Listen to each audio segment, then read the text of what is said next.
A cry for help from owners of small properties in New York City. These landlords are begging for financial relief because of the pandemic, saying just like many tenants, they cannot pay their bills. CBS 2's Andrea Grymes has the story.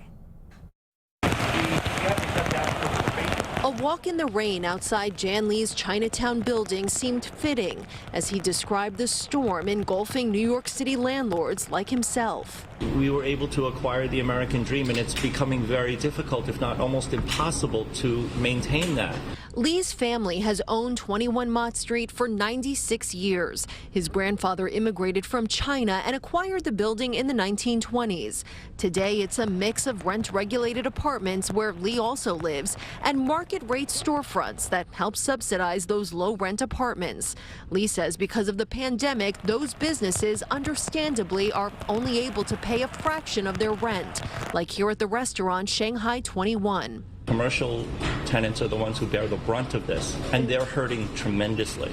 That means many small mom-and-pop property owners are barely scraping by, if at all, with enough money to make building repairs or pay property taxes, which help fund the city. 40% of the city budget is from property taxes, okay? That means cops, firefighters, teachers. All of these things that you hear about, well, just cancel the rent and the landlord will find a way to make it happen. That is not true for the most part for a lot of immigrant landlords, and particularly those landlords who are people of color. And there's a lot of us. Hundreds of landlords like Lee rallied near City Hall. They're asking for rental vouchers to help tenants and property tax relief to help them.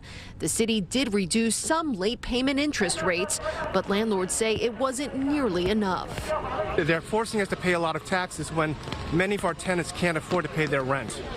These landlords are asking the mayor for help and a stimulus from Washington. Lee believes if something does not change quickly, the city housing market will collapse in a matter of weeks.